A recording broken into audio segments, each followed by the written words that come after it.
Okay. Well, welcome everybody to this next edition of our summer workshop series. Today's topic is a new resource that I hope will be available for faculty very shortly, and it's called the Instructional Designer 2.0.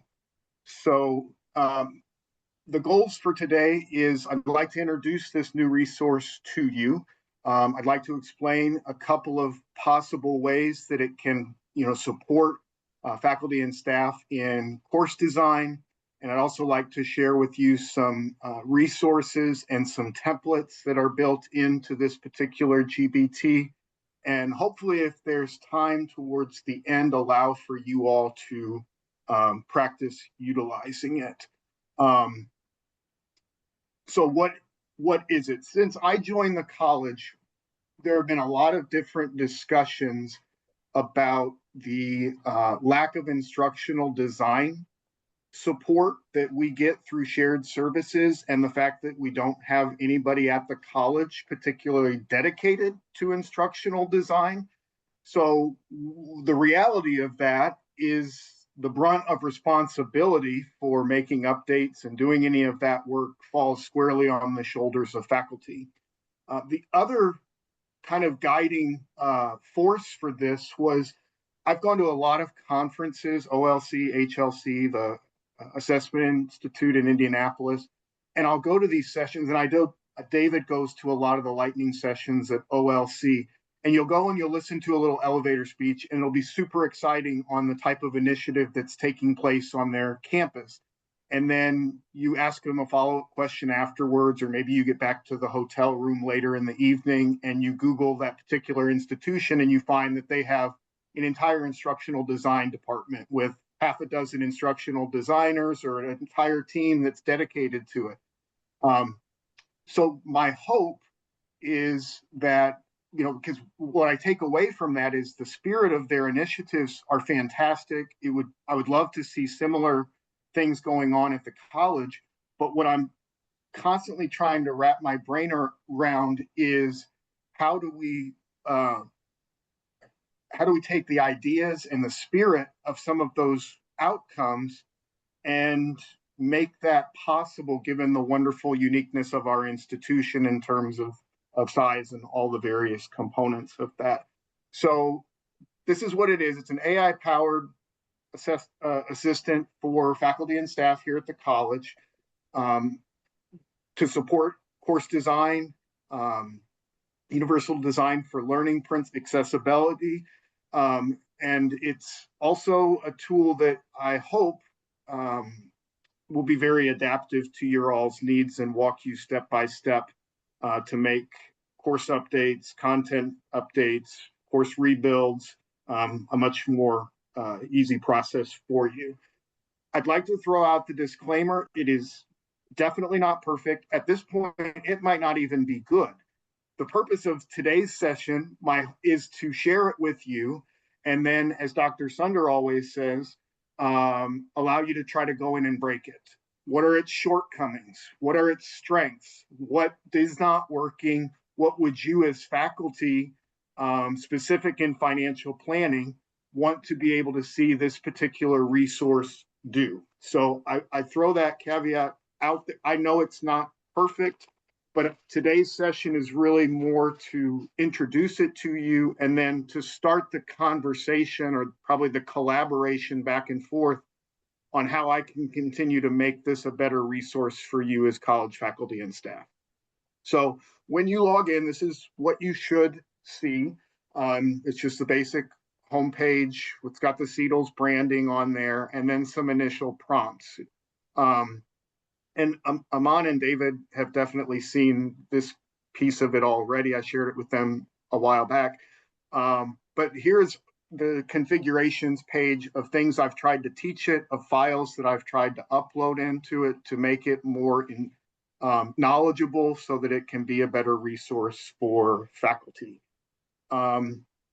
Here are a couple, I just took some random screenshots of some existing resources that I've kind of extracted out by using this tool over the last couple of weeks. One of them is Instructional Design Assistant Frequently Asked Questions. One of them is a feature sheet and an onboarding guide. I've also had it write a faculty handbook that would step-by-step guide faculty on the types of interactions that they can have with it and the types of outcomes that they can expect for those interactions to yield. So specifically, what it can do, it can help you create brand new or revise existing learning outcomes in accordance with different levels of Bloom's. I've also had it with the capability to build or check assessments, as well as revise rubrics and provide different ways that you can incorporate scaffolding into a learning experience.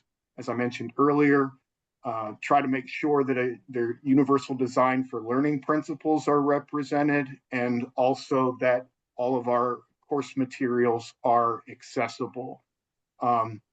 You can take existing documents that you already have, for example, a syllabus or a rubric, and upload it and ask it for feedback and or suggestions, and it can spit out some hopefully beneficial critiques or recommendations for you.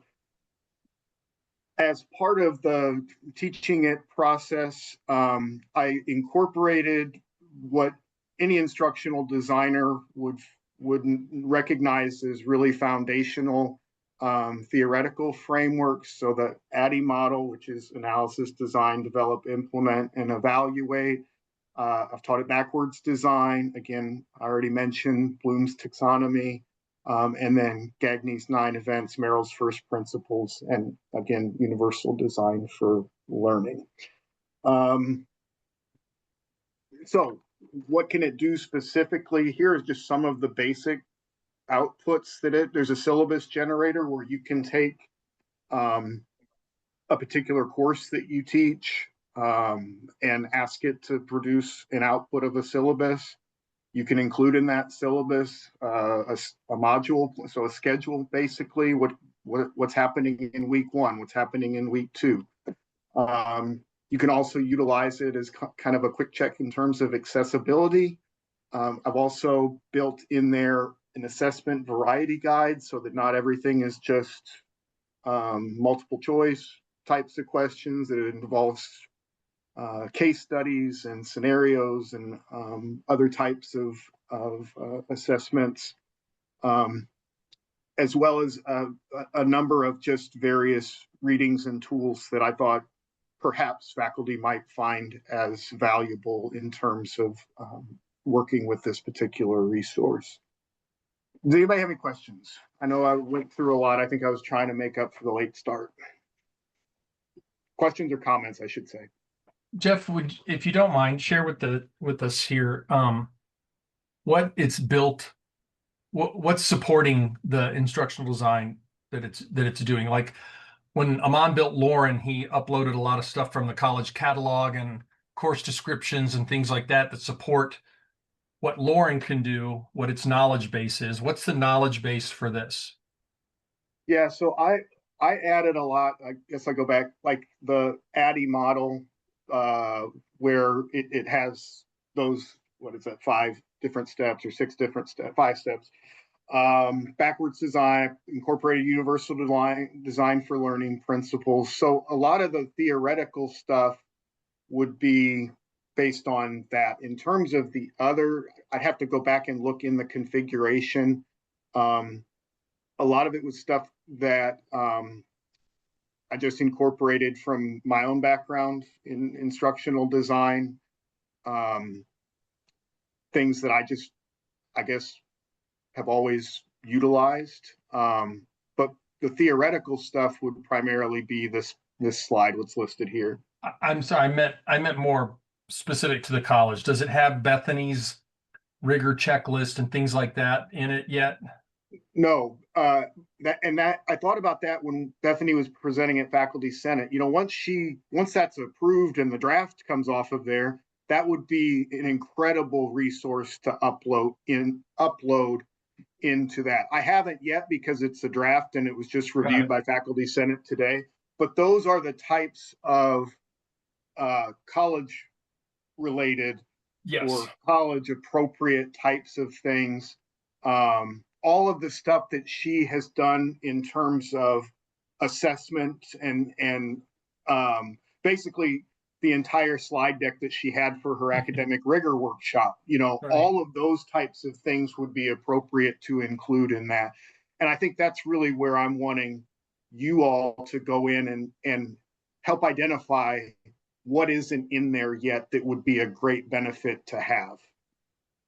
Yeah, I think having that college specific stuff, in addition to the more, I don't know what I don't know what the term is, universal theoretical pieces, will help us design courses that are like that fit our culture as we're doing them. So I like that. Thanks for sharing. Yep. Anybody else? Comments or questions? I do Dan? have a question, and I'm gonna just ask you all to forgive me because I'm definitely wearing a different hat as I ask this question. And it's just a force of habit at this point that I'll have to break. But I just got done doing an intellectual property repository for the college. And one of the things that they want to know is which IP is AI generated or assisted. And I'm not exactly clear on why, unless it has to do with copyright and making, and I just wonder if this fits with the overall policy for use of AI. I'm assuming it does, but I'm just wondering how this is going to connect with that and whether we have to be sort of, will we need to indicate that as we're building the classes and let somebody know that this is what we've done kind of thing. I'm just wondering how those things gel together. Who's asking this question, Danny? I am. No, no, no. What I mean is, for whom are you preparing this repository, this report? It's for KNA, for the legal team, and For the it's legal for the team? legal team. Yeah. Yeah. Are these, the question is plain, did you use AI to build this? Or, I mean, because we It's can use, a drop down. It's just a, yes or no, was AI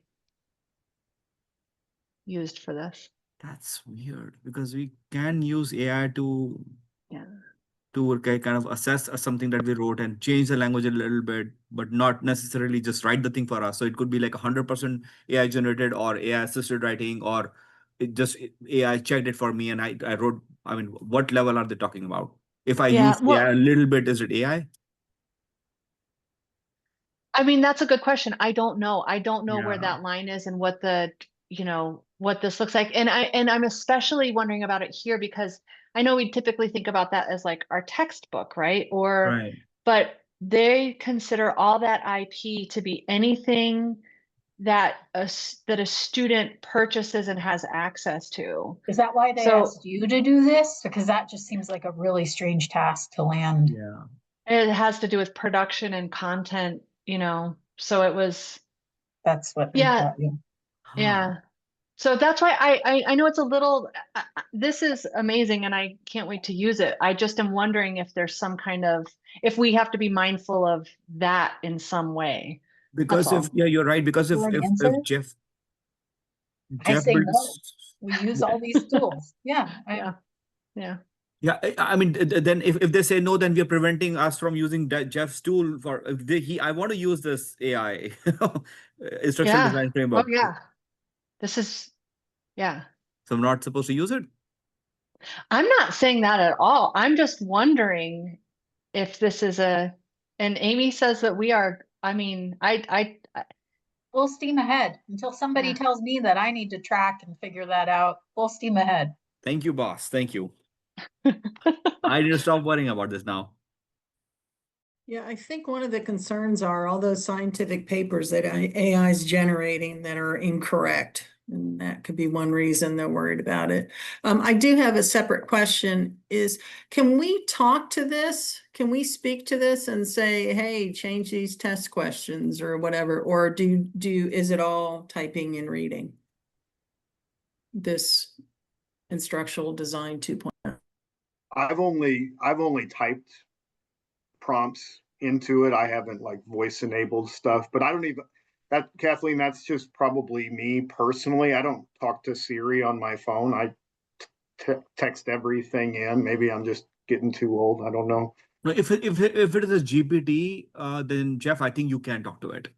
Yeah. Then it might have that on the Chat GPT platform. They might allow this. That's a very good question, Kathleen. So I need to also kind of check if it does that. Yep, I can check into that for sure. Anybody else have any questions or comments?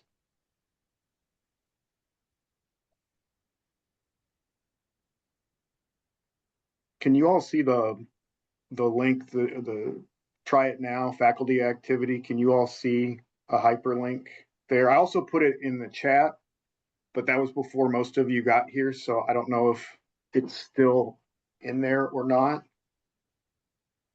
No, we will need the chat link. Did any of the resources from recent OLCs conferences, like those kind of conferences, help in developing this this GPT? I would say definitely providing a great sense of the types of support that is available at other institutions. For sure, so like a lot of exciting initiatives. And then, like I said, you go back and you get to the hotel room and you Google a particular institution and they have an Office of Student Success with 10 different instructional design, and people just dedicated tasks to this. The only instructional design support available at the college, I really wouldn't consider traditional. It's like learning. I wouldn't consider it instructional design support per se.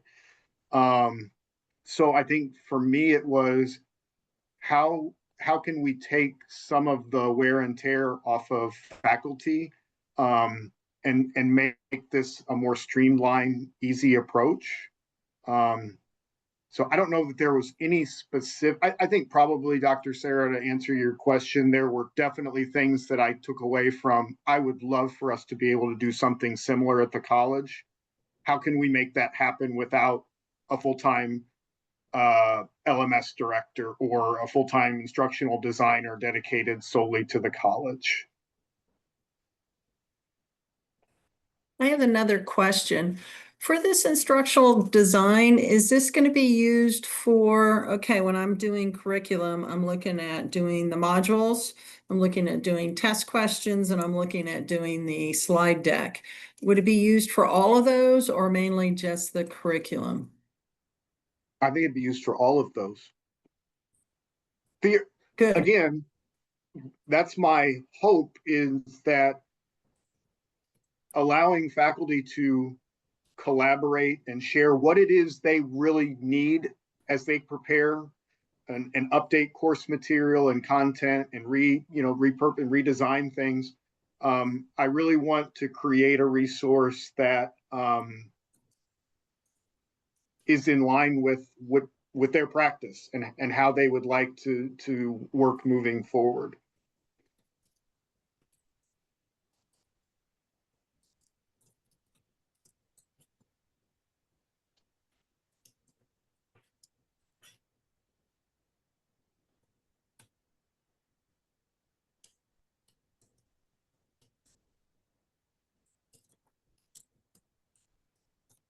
I'm excited because we just had a strategy session as part of PLT.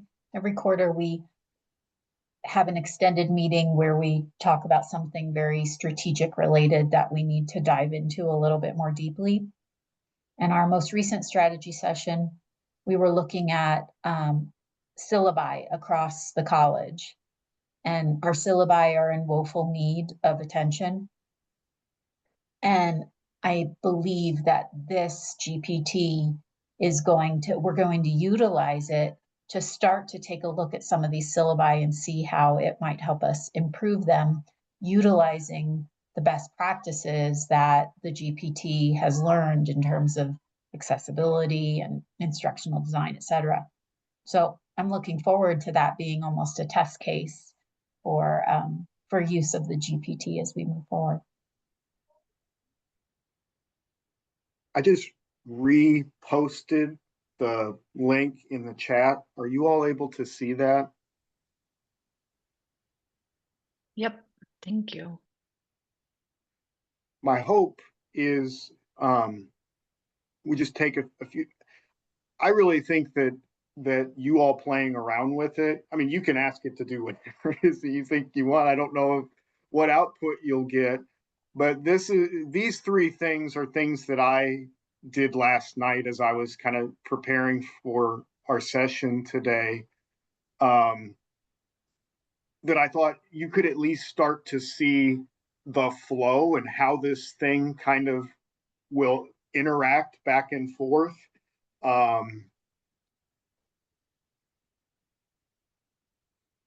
So I don't know if you want to take a course that you teach, or maybe it's a course that you know hasn't been updated in years, and you have been saying, I need to do that. I need to do this, or I'll do that next fall. I'll do whatever it is, and see if, and again, I'm not saying that it's going to be, at least presently, a well-polished, well-functioning program. Again, my goal for today and these next few months are to get people to start interacting with it and message me and say, I asked it to do this and it wouldn't do this. Can you work on, or this is something that I would love to be able to do. Can the instructional designer assistant be adapted to allow for me to incorporate some of these things in my courses?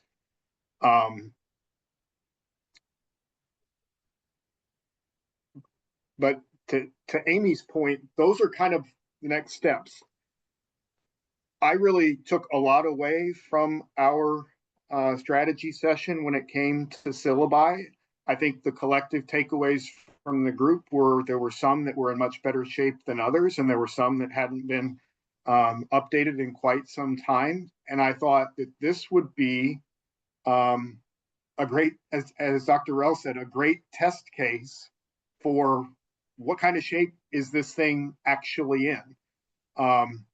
So my hope is to get some feedback from this group, and then my next step is to take. I've got a course from the master's program, a course from the one of the designations, and a course from CFP, and is to plug existing syllabi and run it through this, and to see what kind of outputs we get, to see what kind of shape this thing is actually in. So I'm excited to do that, but I would love to incorporate some of your all's feedback as you start interacting with it over the next few days and weeks.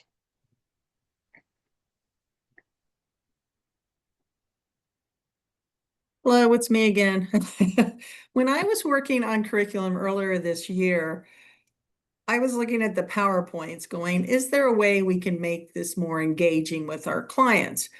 And I approached Joe from the production team, and he said, we like the PowerPoints the way they are because they're ADA friendly. And I was just kind of shocked at that answer, but you know, we have students of all kinds, but I don't know. So I don't know if that's going to be a concern when we change things up or what. Oh, also the link's not working for me. So. Are you, Kathleen, can I ask, are you logged in to your computer using your CFFP email? Great question. Yes. Okay. Because how I set it, and I looked at is everybody else able to access it, or is no one able to access it? I have it. Yeah, I've got it up. Yeah, me Okay. too. I do not have it up. It I says also do not have it up. 404 error. That's what I got. Let me. Yeah, 404. Do you have to have a a license for ChatGPT? That could be. No, I think if you, Jeff, in the sharing, if you edit the GPT and then share, change the sharing settings, and then anybody with a link,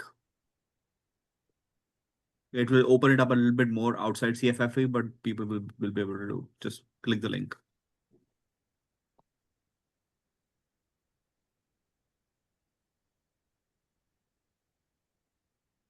Notice mine when I do it, it goes to like another browser automatically, not the right browser I'm using. I don't know. I was able to get it to work. It said 404 or whatever, but now it's working. I put in the right link in the right browser. So the way I have it set up is, and I checked the sharing right before I logged in. It's anybody with a cffp.edu email. The one thing I would say, and I don't know if this is happening for any of you who are getting the 404 error, but a couple of months ago, and Dr. Sunder, I think will remember this, I was begging him, blowing his chat up because I could not get into one of the GBTs that I had created. And it was like, and so he's logging in, his is working just fine. I think I pinged David too to see if his was working just fine as well. And up in the corner, when you somehow it had logged my CFFP email out in the Lauren, I had to go in and redo it. And as soon as I re-signed in under my CFFP, even though I was logged into my CFFP in my Gmail and everything else, like my Google, my Chrome and everything was all showing up as my profile, somehow that had gotten, I didn't remember doing anything knowingly to change it. But as soon as I changed that, I was able to access all my old stuff. So I don't know if that potentially could be going on. No, but Jeff, if there is no proprietary information in this of the college, then you can kind of clearly open this up a little bit more. Don't post it on the GPT store, but you click that anybody with a link can open it. Then it's open to people. Then they can just, if we are not sharing colleges information, it's just standard stuff. So it can be done. Like Lauren is not open to public. It is our proprietary information. No. But others I have, like, for example, there are so many GPTs we have created, like, but they're open out there. No problem. Right. Yeah.